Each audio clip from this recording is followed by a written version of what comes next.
Hey, thanks so much, Rohan. Thanks everyone for your patience, but it's going to be a really fabulous panel. It's a really hot topic and a pretty amazing one. Australia's Therapeutics Good Administration, which looks after all the drugs and pharmaceuticals in our country, did an amazing thing back in February out of the blue, or it seemed to be out of the blue, and they rescheduled MDMA and psilocybin for therapeutic use. So our esteemed panel here tonight is going to talk about, I think we called it the good, the bad and the ugly of that decision. And the wonderful Bek Houghton is going to be our facilitator, and she will guide our esteemed panel through this topic.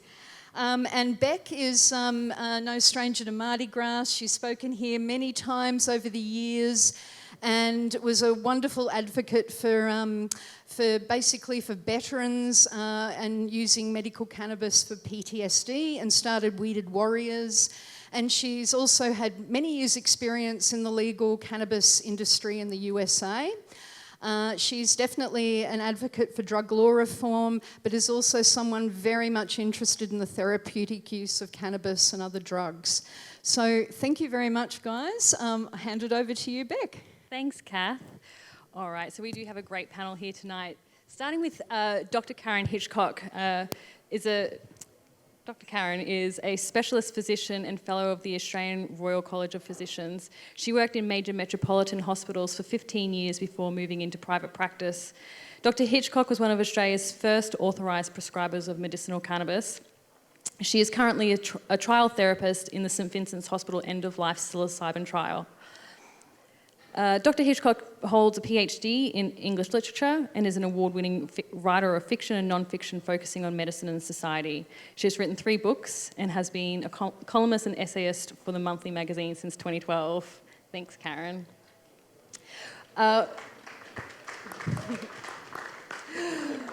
We have Will Tregoning. Will has been a leader in drug law reform advocacy in Australia for a decade, organising multiple campaigns and coalitions and media commentary. He founded Unharm and pill testing service provider The Loop Australia. Will has a PhD from the University of Sydney and a professional background in health and research.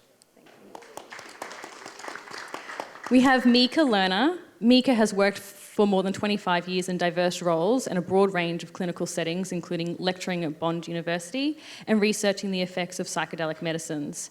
He has worked in drug and alcohol services around the world and has also founded his own company, GoFlow Consultancy, which provides aftercare support. Micha has developed an integrative client-focused therapeutic approach where evidence-based modalities are used along with approaches such as transcendental psychology, psychedelic-assisted therapy, and self-inquiry processes drawn from various spiritual practices. Micha is currently completing his PhD in psychedelic research. We have Professor James Bennett-Levy here. James is a clinical psychologist who is a professor of mental health and psychological wellbeing at the Sydney University's University Centre for Rural Health, North Coast. He has co-written 5 psychotherapy books and around 100 journal articles. He convenes the Australian Psychological Society's Psychedelic Assisted Therapy Interest Group, is a therapist on a clinical trial of psilocybin-assisted therapy for prolonged grief, and a therapy trainer on several trials. And then we have Martin Williams. Martin is a senior research fellow at the Centre for Mental Health, Swinburne University in Melbourne. He's founding president and executive director of the charity PRISM, the Psychedelic Research in Science and Medicine, and vice president of Entheogenesis Australis. Martin is involved in several Australian clinical trials of psychedelic-assisted psychotherapy, including the St Vincent's Hospital Melbourne study of psilocybin-assisted psychotherapy in palliative care, and several other studies of psilocybin, MDMA, and other psychedelics for the treatment of a range of mental health conditions. An advocate for psychedelic medicine, medical research and the evidence-based clinical translation of psychedelic-assisted therapies in Australia for almost 20 years, Martin has co-authored several papers providing an Australian perspective on the subject. He is a frequent commentator on psychedelic research and governance at conferences and gatherings, including the MardiGrass, and in print and broadcast media. So, thank you. Welcome, everybody. Thank you. So Martin, I'm going to throw it over to you first to explain the newest developments. Well, yeah, very interesting. Thanks very much for having us, Beck, and thanks everybody for coming along. Yeah, well, look, there's a lot to unpick here, but I guess we can give a little bit of previous history to the current situation, which is that from around sort of towards the end of 2020 right through to the beginning of 2023, there was a series of representations made by an organisation called Mind Medicine Australia to the Therapeutic Goods Administration, seeking rescheduling of two specific compounds, psilocybin, from which we know as the active ingredient. Excuse me, I hate the word ingredient. Composition in magic mushrooms, psilocybin mushrooms, and also MDMA. So specifically for the treatment of two mental health conditions: psilocybin for treatment-resistant depression, MDMA for post-traumatic stress disorder. Now, the TGA goes through a certain process which is not entirely transparent, it has to be said, but after certain representations are made, then there's an advisory committee which comes together periodically to advise the TGA and the delegate on the pros and cons of any particular application for rescheduling or scheduling of new compounds. And over a period of 1.5 to 2 years, the TGA delegate essentially decided not to reschedule psilocybin and MDMA from Schedule 9, which is prohibited substances, to Schedule 8, which is controlled medicines. Between, November 2022 and February 23, further representations were made adopting a rather different tack from the previous tacks that Mind Medicine Australia had utilised. And it appeared that they had been successful because in the very beginning of February of this year, the TGA announced its decision to reschedule those compounds from Schedule 9 to Schedule 8 from the 1st of July onwards, with some certain reasonably strict conditions, but a lot of uncertainty as to how those conditions might be implemented and enforced. So in a nutshell, I think we've seen a 180-degree about-face without a particularly clear sense of why that about-face took place. Yep. Awesome. Okay, so with that in mind, my first question to each of you, I want in 1 minute or less, just what your thoughts are on this. Where do you stand? Are you for? Are you against? What are your concerns? God, I'm first. I wish that it had been the substances had been decriminalised first, really. I think most of us do. So I don't know. It's going to be super interesting to see what happens. Seems a bit premature from a medical perspective, like keeping in mind that I think that they should be decriminalised. You know, fill your boots, but if you're going to offer it as a medical therapy and you're going to have suffering people coming to a bunch of doctors asking for treatment, you'd want to be pretty sure that you're not going to fuck them up. Yeah, I definitely agree with Karen's position there, that decriminalisation really should have come first in the big scheme of things. But nonetheless, because the framework existed for scheduling and rescheduling of certain compounds, and always, never forgetting that the war on drugs was essentially responsible for this scheduling of these compounds in the first place. The framework existed for rescheduling based on adequate evidence, research evidence, for the scheduling of medicines specifically. And it appeared that the TGA had been following those principles for an extended period of time before inexplicably changing its position. So our sense at PRISM, and my personal sense, is that this is premature because a reasonably well thought out and implementable framework of implementation has not been worked out at this stage. There's too much uncertainty, and it's really impossible to work out how things are going to play over the next 6 to 12 months.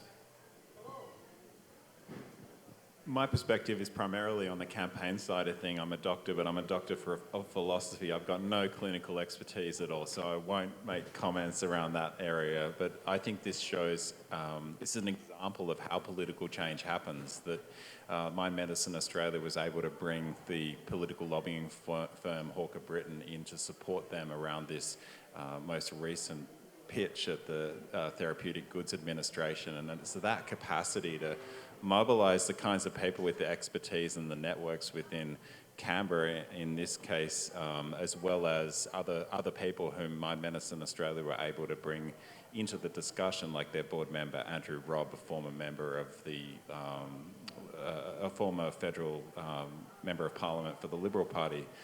This is how, rightly or wrongly, political change often happens, because that capacity to mobilise capital means that then you have the capacity to mobilise people and relationships. So my perspective on this is that this is what we will see more of, this kind of change process. I'm not saying that, just suck it up kind of thing, but this is an example of the realities of how political change happens, and it never necessarily feels, well, I'll just say it never necessarily feels perfect.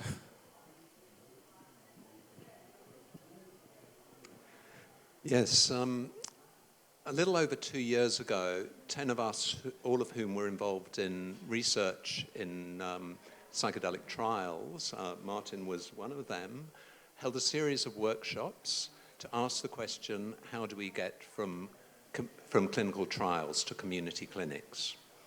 And that paper was published in Frontiers of Psychiatry 2 years ago. We suggested that there were a couple of key things to do to ensure that this worked safely and effectively.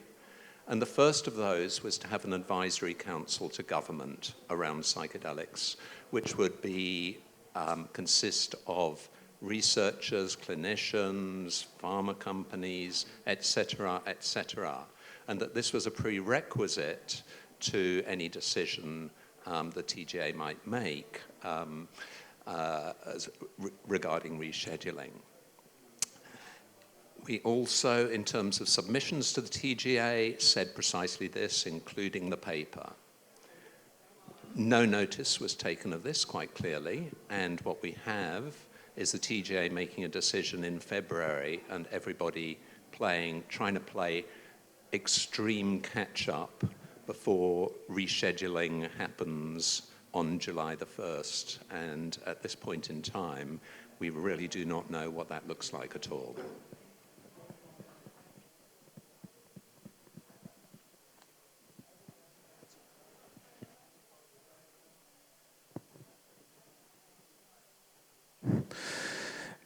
I totally agree with James. I think for me, my work is in the community, working as a psychologist, and whether we like it or not, I see the gates have been opened and we are experiencing a psychedelic renaissance for the last 20 years, at least.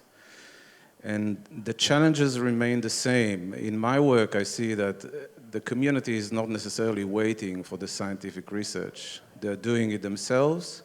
And of course, it comes with the risks, and risks for practitioners who are involved with this, whether underground or not. I think the challenge will be, once again, the same challenge that happened during the 50s and the 60s, which is the paradigm. The science is taking pride in being rigorous, objective, measurable phenomena, all the way from the 17th century with Descartes, establishing that good science is only the objective, measurable phenomena. And here we have a very unique situation in which consciousness cannot be reduced to its parts. And consciousness is, the profound mystical experiences, which are essentially the therapeutic aspects, at least as far as experiences with the psilocybin, LSD, ayahuasca, and so forth. These experiences cannot be measured or approached in the same scientific rigor, because I think, from my point of view, a lot is getting lost in translation, and it's important that we at least reconsider how we approach research and clinical trials. What is the role of the practitioner? Are they really objective, standby scientists looking at the phenomena? Are they affecting the phenomena? And for the participants too, whatever they're experiencing is far more profound than the way science likes to look at moving parts. Yeah, awesome. Thanks, guys. I think it's actually really important that everyone sort of does get an idea as to where we all stand, and I think it's probably safe to say that we all have some concerns. And but you know, a couple of days after this announcement, the former CEO of the TGA, John Skerrick, was interviewed on a webinar that was hosted by the TGA, where he explicitly stated that the TGA has not approved these medicines and have not assessed for these individual products for safety, quality, and efficacy. Now, I just want to make sure that I'm not misquoting him in any way, so I thought to actually read his quote so that we are all getting it right. Correct. So this is John Skerrick. Our role at the TGA is to provide a national system to manage quality, safety, and efficacy of medicines and other therapeutic goods. Most medicines that are available to the public have been through a very detailed evaluation for efficacy, safety, and quality, but there are pathways for certain so-called unapproved products. And the two substances we're talking about, MDMA and psilocybin, are not TGA approved. Again, that's been a bit of confusion in the media. We don't have a standard medicine that you buy in standard packaging and get dispensed from your local pharmacy, for example. Instead, they're available through special access pathways. In the case of MDMA and psilocybin for particular uses, they're available through the authorised prescriber pathway and clinical trials. We haven't assessed the individual products for safety, quality, and efficacy. Now, Karen, I think that you probably have the most experience of navigating the special access schemes and authorised prescriber pathways. So how difficult is it for a practitioner or a patient to navigate these pathways? I think not very difficult. Well, it depends. So in the cannabis space, you can either, as a medical practitioner, fill in a bunch of forms to the TGA arguing why this particular patient needs this particular form of medicinal cannabis. Or you can become an authorised prescriber, which is what is going to happen in the psychedelic space, and that involves getting your application approved by an HREC, which is an ethics committee involved in human research. And so in cannabis, we couldn't get anyone to approve our ethics applications except for the National Institute of Integrative Medicine in Melbourne, and they became a big hub for all the doctors to put their authorised prescriber applications in. They would assess them, or whatever they did, I don't have any idea actually, would pay $500 and we'd get our ethics application approved and then put that into the TGA, and then we'd be able to prescribe cannabis to whoever we thought without asking for permission each time from the TGA. So I don't know what's going to happen with psilocybin and MDMA, but I'm assuming that there will be private human research ethics committees that will set up a for-fee service that will approve or not approve people's applications. But it's pretty easy now to get these people to approve your cannabis authorization. So I don't know how. I mean, the ethics committees are going to be the gatekeepers, really. And it'll just depend on which ethics committee. None of the College of Physicians or College of Psychiatrists or College of GPs or hospital ethics committees, none of them were interested when it came to cannabis, and it was just this Institute of Integrative Therapies that were prepared to have a look and give the stamp of approval so that we could go ahead and start prescribing.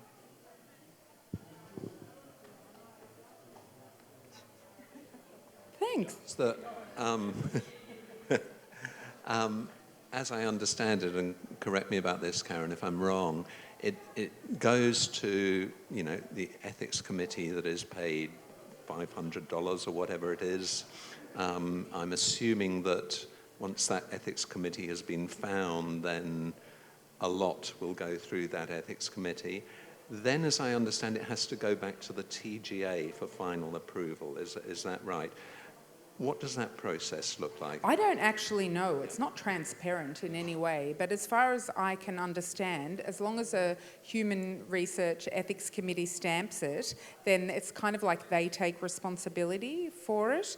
And I mean, in cannabis, it's been really interesting over the years to see that pharmaceutical companies are actually, I get emails all the time from the pharmaceutical cannabis companies saying, oh, we'll fill in your application for you if you like. And so it's like you can just sit back as a doctor smoking a cigarette and somebody else will do everything for you, and you pay your $500 and you've got your authorization. So look, I don't know what's going to happen. I do know that the National Institute of Integrative Medicine, they sent out an email saying that they are currently formulating their guidelines for psychiatrists, who are the only medical practitioners that are going to be able to become authorized to prescribe psilocybin and MDMA.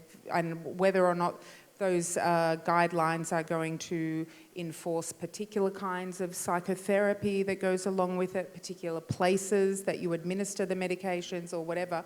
We don't know. There are still a lot of unanswered questions, and it's rolling out. When is it? Like in a month or two? It's not that far away. Does it concern anyone that these medicines haven't been evaluated for safety, quality, and efficacy, or is that not so important?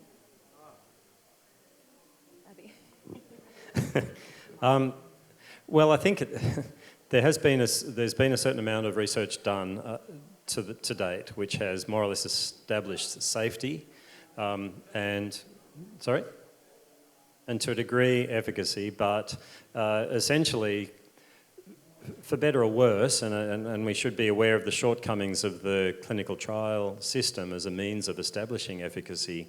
That's what we currently have as the accepted gold or whatever standard you want to say.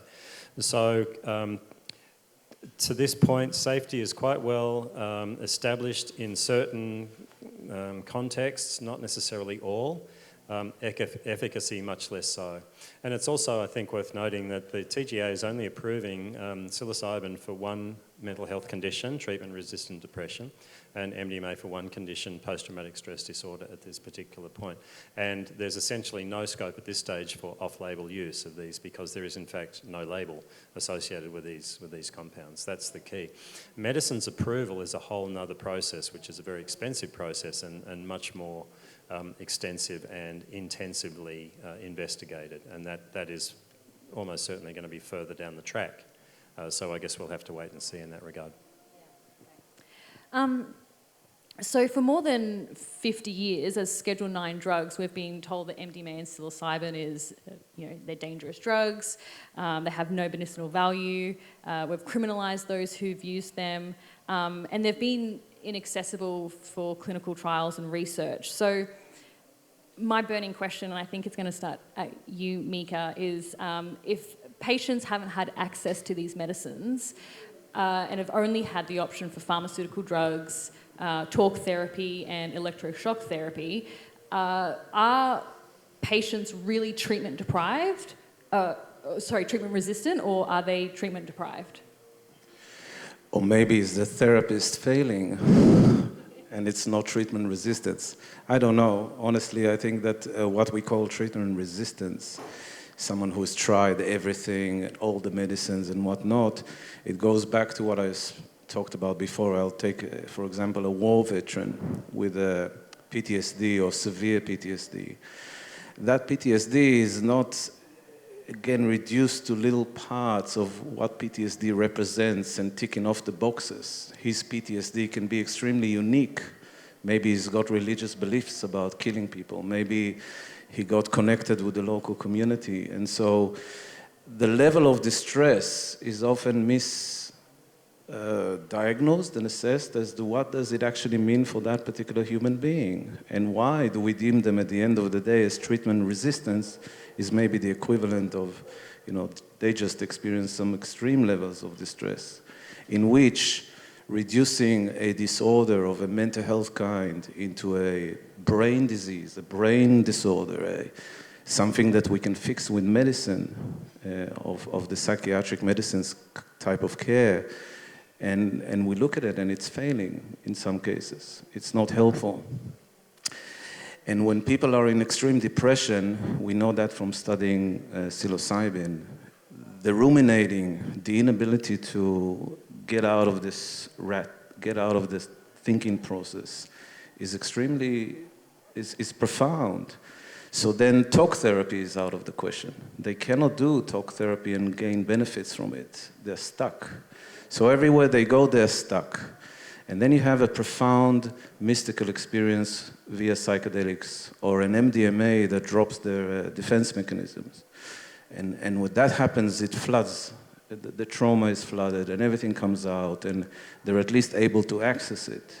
So yes, I think it was an issue of which medicines we choose before we deem them as treatment resistance.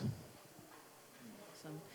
Karen, did you have anything to add to that? No, well, I agree with everything you said. I mean, the diagnoses, first of all, are made up by committee, the DSM-5 committee, so they're bullshit. I mean, you can probably, we don't really have great treatments for people suffering existential distress or the results of prolonged trauma. So, in effect, everyone's treatment resistant. Yep. Yeah, absolutely. Go for it. We we don't have the data necessarily on, or formal data in terms of treatment deprivation. What we do know is as soon as you launch a psychedelic trial, you are inundated and flooded with applicants. Now, that just doesn't happen if you're just releasing your new antidepressant. So there is clearly a difference here. At the same time, there has been a vast amount of hype around psychedelics as well, and that they're really the cure-all for any mental health issue you care to name, no understanding of stuff like social determinants. So we've got a situation at this point in time where there's the pent-up demand is absolutely enormous at this point in time. And there is going to be a lot of disappointment because these, as far as we can tell, when, out there now for general public, in inverted commas, it's going to cost like $25,000. General public actually don't have that kind of money, particularly that general public with mental health problems, severe mental health problems. So I think we have quite a mountain of issues in front of us with rescheduling. Yeah, James, you actually touched on 2 points that I wanted to bring up. But first of all, the cost, there are rumours that it will cost in the ballpark of $10,000 to $20,000. And I know when we spoke the other day, Martin, you were like, definitely, no question. So will this drive more people to the underground? Like, if we're letting people know that these are medicines for PTSD or depression, then is this going to just drive people to the underground because the average person can't afford $20,000? Almost certainly so. So this was one of our major concerns that we voiced in response to the original application submission for rescheduling, that essentially in what is going to be a barely regulated environment above ground, then of course the response of many people is going to be to resort to something that they probably know better than the above ground options. So yeah, it's going to be very complicated. Financial issues are, are major considerations here, and we really we believe they haven't been thought through at all adequately. There's been some lip service, and as far as I know, there's been a negotiation for the major Canadian supplier of psilocybin and MDMA into the Australian market to be setting aside a portion of its profits to assist people in need in accessing these therapies. Seems a bit of a strange way to go about things, in my opinion. But anyway, I'll leave that for people to judge for themselves. So yeah, I really feel that there hasn't been enough consideration paid to the implications of this at this particular point in time. And before the medicines are, before these compounds are actually approved and registered as medicines, then there's no way that they will be able to be included on the pharmaceutical benefits scheme or achieve any kind of public funding support for the treatments. Yeah, we're actually already seeing, even with cannabis, we still have a thriving underground market, even though, you know, it's far more easily accessible. It still has its issues, but we have a thriving underground market. So, yeah, sorry.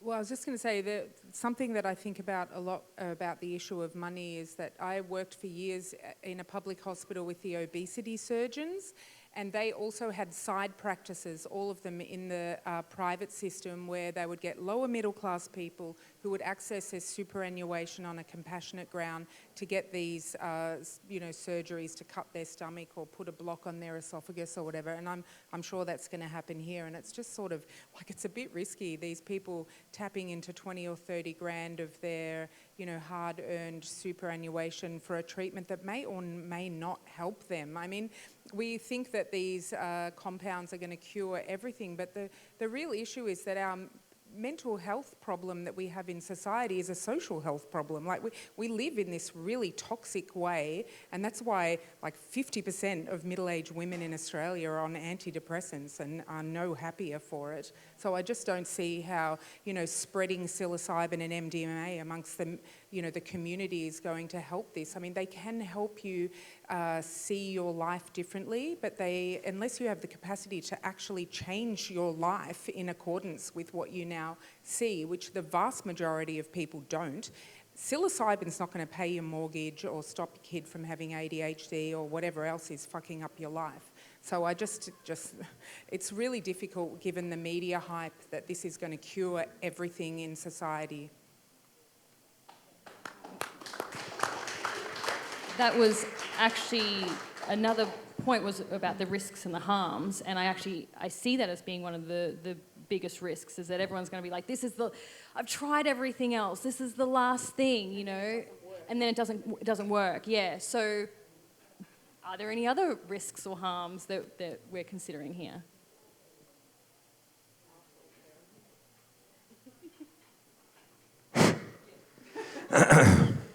Yes, from my perspective, what I see is because there is a lot of people accessing it by themselves, or there's underground work being done by either shamans, healers, as well as practitioners, right? Some practitioners, health practitioners, are doing it underground as well, without naming any names. And what's happening, I find, there's a big gap in the integration. So we kind of do an assessment who that person is and whether that can be a good approach to take, but people are often left high and dry following the sessions. And I'm actually seeing that much more in my practice. And it can be anything from people who experience all sorts of visions, or maybe flooding of a sexual assault they had no idea existed there, or a sense of self that is, you know, a part of the profound mystical experience is a dissolving of one sense of self, and then they experience a complete disintegration of their sense of self, and they don't know how to put it together.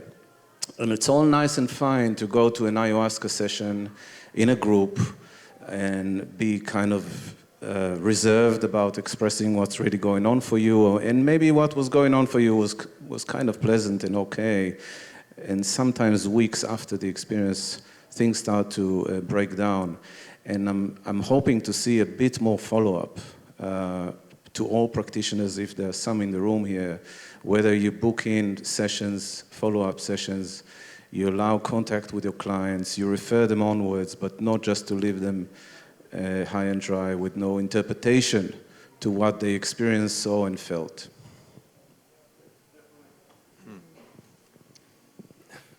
I guess you might be asking in a couple of minutes about training, practitioner training. That's coming. Would you like to hold off on that? No, Yeah. like me to hold off and you can bring that up.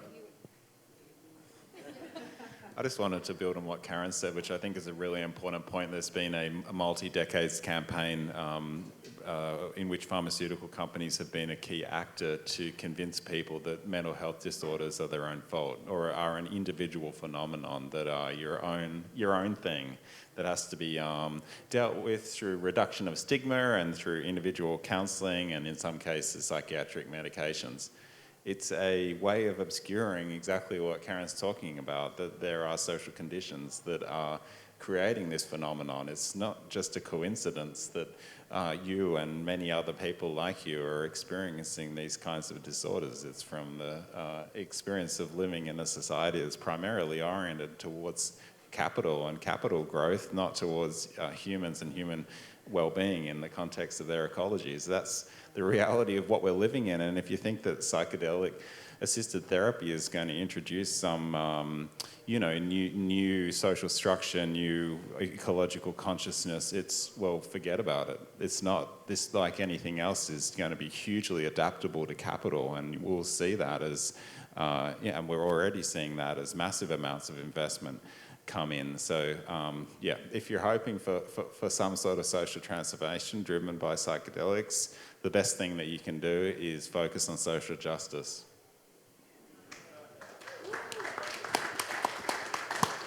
So, staying with you, Will, we've criminalised and demonised these modalities for so many years now. Now we are going into the medicalisation of it, and there's a story that stuck with me about a year and a half ago.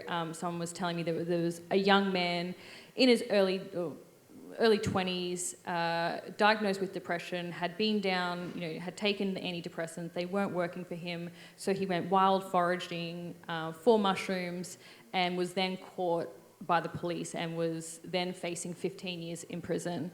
And now we're going into, we've got people who have been criminalised for it, and now we're saying, oh, they're medicines. So what is the cost of this medicalisation? Yeah, well, I mean, exactly that, the perpetuation of a system that is criminalising people at an industrial scale. Just with cannabis, cannabis alone is the basis for 70,000 arrests in Australia just for consumption, so just for possession of a small quantity of cannabis. 70,000 arrests, and of course that's directed not against people like me. I mean, and I mentioned this in a previous panel, we've just requested and got access under Freedom of Information laws to New South Wales police data about the proportion of people who are arrested for drug offences who are Aboriginal. And it is, we knew that there was going to be racial discrimination in law enforcement. Obviously, of course, we've been working a lot with Aboriginal organisations, there's no doubt about it. But the scale, it's eye-popping. And anyway, so this kinds of phenomenon where what we have through drug laws is essentially just a pretext to stop and search of people of colour and poor people and other people who don't have the power to be able to push back against that kind of law enforcement. And that will just continue, it just rolls on under this kind of scheme, which, like has been mentioned already, is going to provide access to previously prohibited substances only to the really wealthy. So again, another reason why this is not going to bring in some new era of, some sort of transformation in society. It's more of the same, which is why, this is why I do the work I do, I guess, which is focused primarily on a social justice framework for drug law reform that would include decriminalisation of all drug use. Okay, so I'm going to throw 3 questions out to you guys. First of all, what therapeutic training do you think should be required for practitioners? Do you think practitioners should have personal experience using these medicines before they start dosing others? And are the existing tools within the therapeutic guidelines still relevant in this work? And maybe we can start with you, Micha.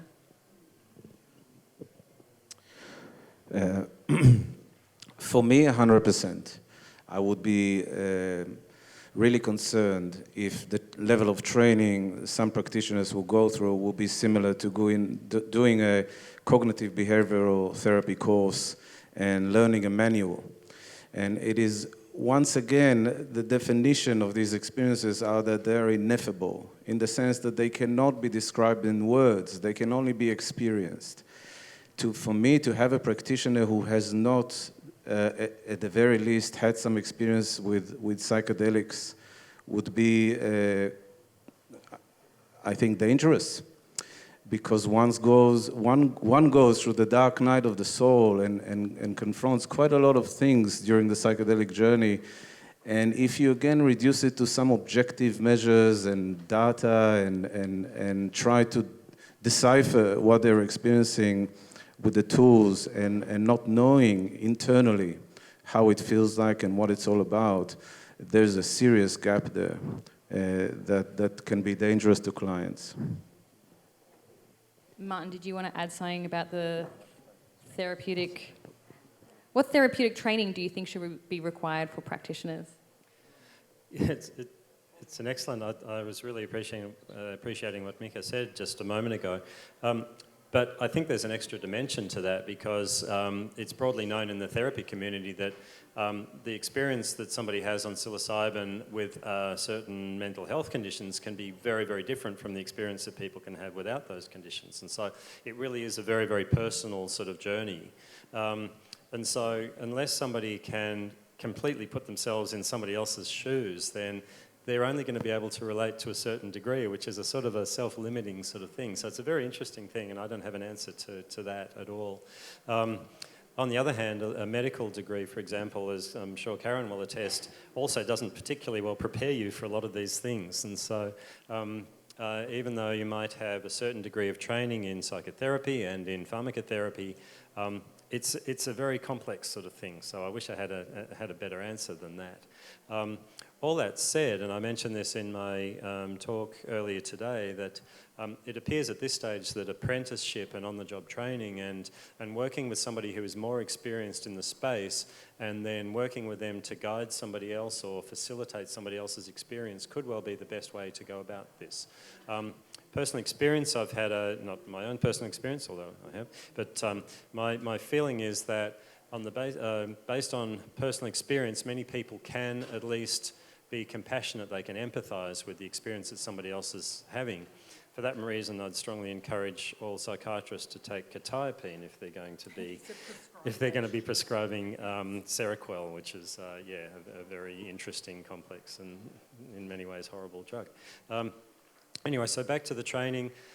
Our major reservation in relation to the rescheduling is that the TGA has explicitly said that it has no jurisdiction, it has no control over specifying training required.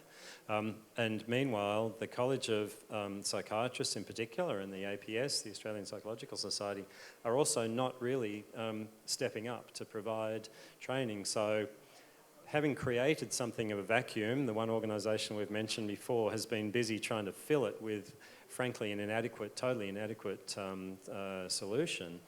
I don't know where we're going to go with this, and I think it's going to take a lot longer than 7 weeks to come up with a reasonable solution to this very significant conundrum at the moment. Did you have anything to add to that, James? I mean, training is clearly fundamental. Having therapeutic skills, having professional training as a therapist prior to specific psychedelics training is fundamental. What is really not okay, I have seen, for instance, an advert as a psychedelic therapist of a paramedic who has done a psychedelics training program in Australia, calling himself a psychedelic therapist. Where was the original therapist training as a paramedic? Yeah.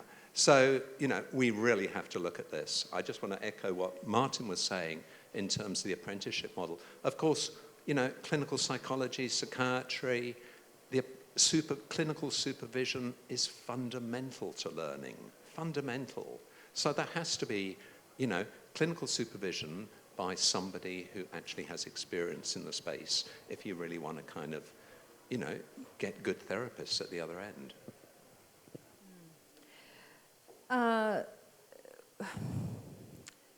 botanical products. I wanted to chat about this, and I think maybe you guys can both shed some light on it. So the TGA has said that botanical products are not being considered, so meaning, wild grown or even controlled grown indoors, mushroom products are not being used, so they're only using synthetic products.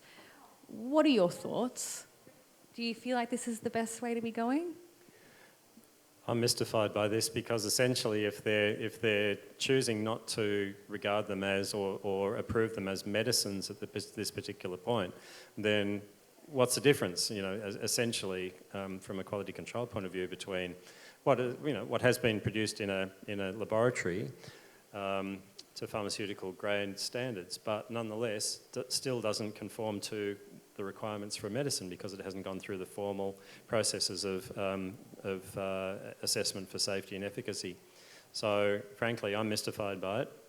It applies certainly to just to psilocybin because I think MDMA has to be accepted as being at least a semi-synthetic, mostly fully synthetic product at this stage. So yeah, I'm confused. I don't know the logic or the rationale, but a lot of this process is leaving me mystified at the moment. So, would you like to say?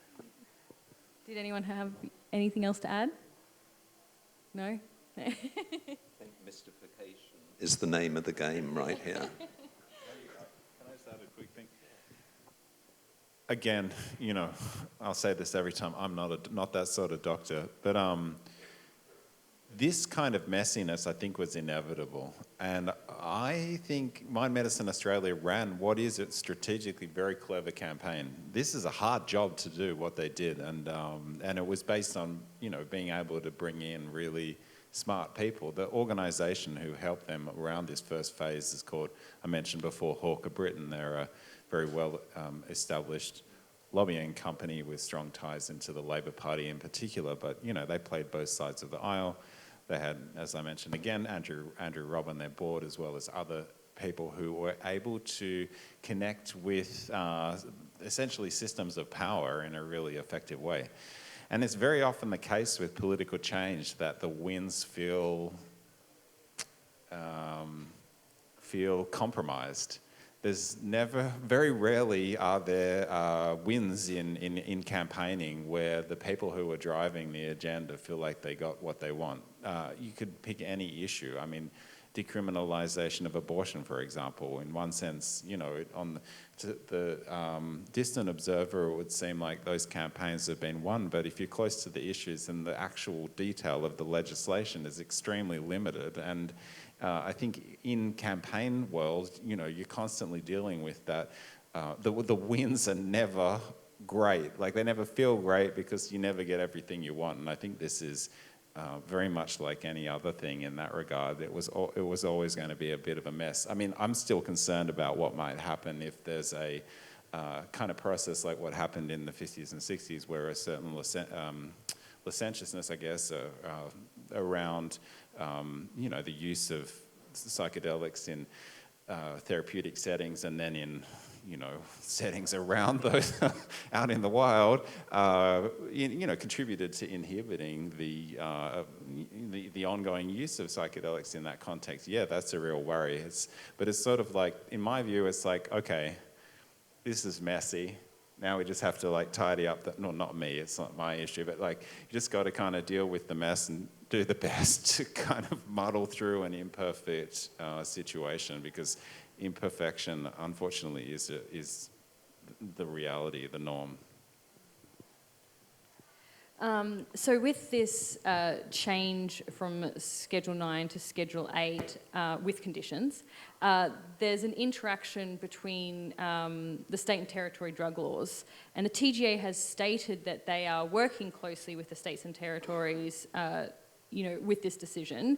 But are there any concerns that some states could reject this therapy based on drug laws? And I ask this question because I see that we've federally legalised medicinal cannabis, but then we've got the state driving laws that haven't caught up to that. So is it a possibility that some states could reject this therapy? I don't know. I'm not sure that any of us is quite close, and there could be some people in the audience, but Karen knows a bit about it. A little bit. Well, I just know that with cannabis, initially, even though I was an authorised prescriber, for every patient that I prescribed to way back, I had to get a I'm from Victoria, so a Victorian Health Department SH, which is a restricted medicine permit. So it was kind of like the TGA said, go for it, and Victoria, I had to do this. But in the end, it was just a tick box thing. They said yes to everyone unless the person was flagged in their books as being whatever, a substance use disordered citizen or something. So I don't think there's... I reckon the people that push this legislative change through, or whatever you call it, change through, will have stitched all that up pretty tight. So, I have so many more questions to ask you guys. I promise you I do. But we do have to get to the audience in a moment. So just one final question. Where do we go from these two compounds? Is there scope for more? What else would you guys like to see available for therapeutic use?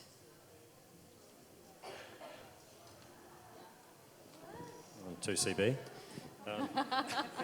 There's a whole, there is a whole galaxy of uppers, downers, screamers and shouters that could be explored in time, and really I think it is going to take time. Perhaps some people might regard this legislative move as buying us some time. I'm not convinced of that, but it may well be that that a range of other compounds, which it has to be said are already being researched, and this really underlines to me the importance of ongoing research, could be explored. So shorter acting compounds, for example, than psilocybin, which generally has a 6 to 8 sort of hour therapeutic sort of time frame.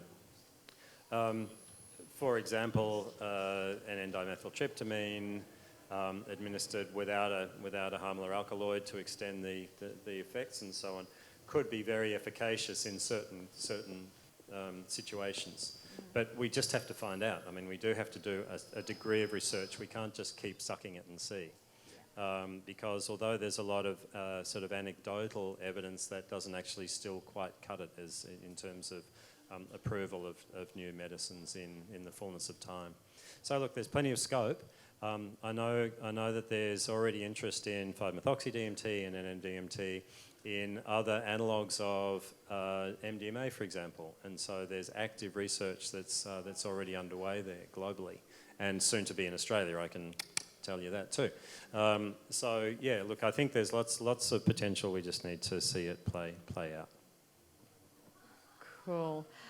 All right, I think we might go to the audience now. Oh, sorry, yeah.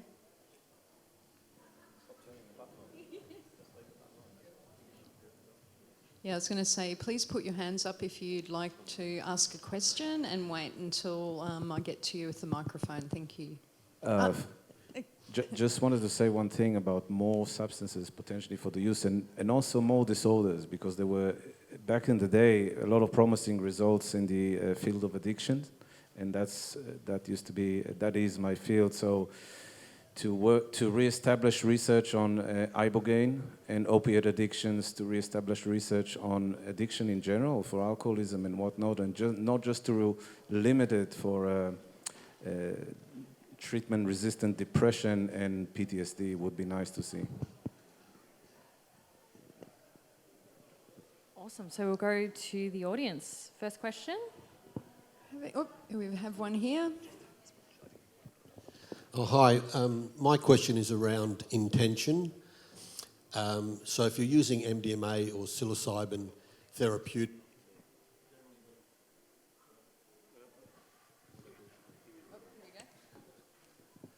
Oh, here I am, I'm back. Normally when you take a medicine, the intention is just to feel better or to get well. When you're using MDMA or psilocybin, do you have to have a more specific intention? Because we're working with the unconscious mind. And so if you're working with a mental health issue and you want to use your conscious mind to inform your unconscious mind of the work that you want to do in that space. So does anyone on the panel there have anything they can add in terms of the importance of intention when working with psychedelics, or MDMA, which is not strictly a psychedelic. Thank you. So standard protocols for both MDMA and psilocybin in clinical trials is 3 preparation sessions. And amongst those 3 preparations is absolutely setting intention. So setting intention, as I say, I'm involved in a clinical trial in Brisbane, and fundamental setting intention. Yeah, so thank you, and that's absolutely what needs to happen and is currently happening in clinical trials. But the intention can just be, I just want to feel better.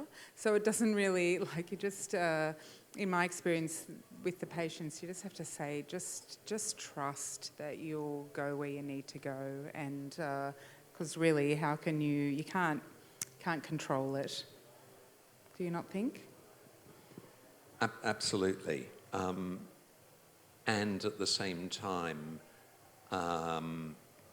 you know, if you're, I think you can set a sort of broad intention, if you like, and absolutely allowing that the medicine will take you where it takes you. But we probably, for instance, if we're doing work in PTSD, and we're looking at you know, a particular event that has you know, been the signature event that has created the PTSD, it's probably useful to set an intention somewhere around that. It can be very, very broad, but you know. That's totally different to taking MDMA at a party where your intention is to be happy and love everyone. Like, obviously, that sort of intention, yeah. Yeah, I see a hand, just a moment.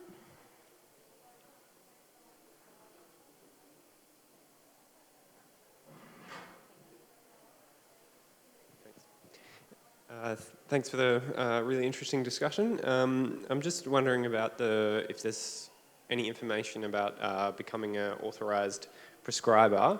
Will that be an authorised psychedelic prescriber, or a specifically MDMA and specifically psilocybin?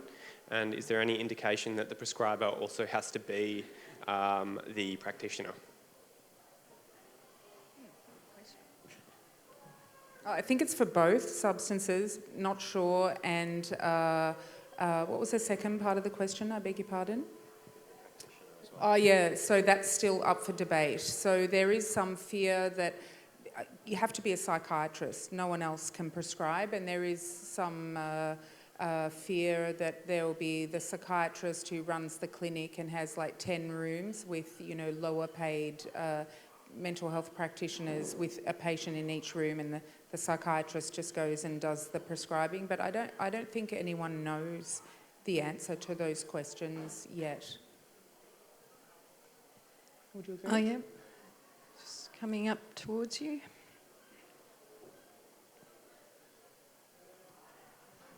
Hi. Thank you very much for everything. It's a pleasure to hear you. Sorry for my ignorance. What about that fear of... What about the fear of people having psychedelics and awakening psychosis or something like that? Is that true? If it's true, how do you treat that with therapy? So as far as screening of participants or patients is concerned, then it's probably likely that the standard current protocols for psychedelic-assisted therapy will be adapted or even employed fully in relation to treatment protocols through this scheme as well. And you may be aware already that people who have either a personal history of psychosis or a predisposition or a first-degree relative with psychosis or schizophrenia, then those are quite strict exclusion criteria which are likely to be maintained or observed in the course of this implementation. That also applies to a number of other exclusion criteria, and so this is probably the reasoning behind the TGA's stipulation that an ethics committee will need to have assessed a protocol that is formally presented by the practitioner. So no, it's a very good question, and I feel that is already being addressed by the system. On the other hand, it's very hard to say, given that the TGA has not stipulated or specified a whole number of other conditions, whether or not there'll be scope for enterprising clinicians to find their way around around the rules. Am I saying, is there really a risk of psychosis? The only really well-established risk of psychosis is in people who have a predisposition to psychosis already. It hasn't been established that psychosis can accrue directly in an otherwise non-susceptible person. Did that answer? I actually just, there was a case report the other day of somebody with no previous history of psychosis who had developed psychosis first time as a result of a psychedelic-assisted therapy program. I think, one thing to say here is that the participants in clinical trials are extremely highly selected and scrutinized, and that the therapists are incredibly highly trained and supervised. The transfer of this into the wild, we just don't know what this is going to look like. But one thing is for certain is that the participants will not be so highly scrutinized, and that the therapists inevitably will not be nearly as well trained and supervised at this point in time. So that's kind of the situation we're going to find ourselves in, and we just don't know is the answer. Thank you so much, Beck. I think we need to wind it up, so I'll let you finish that off. I just want to acknowledge each one of you guys for the work that you do in your community and for the greater good of our wider society. Will, for your tireless and enormous efforts in drug law reform, and to James and to Martin for your commitment to research and clinical trials, and then of course to Martin and Karen for your dedication to your clinical work and supporting your patients. So thank you, and thank you for being a part of the panel tonight. Thank you. Thank you, Beck.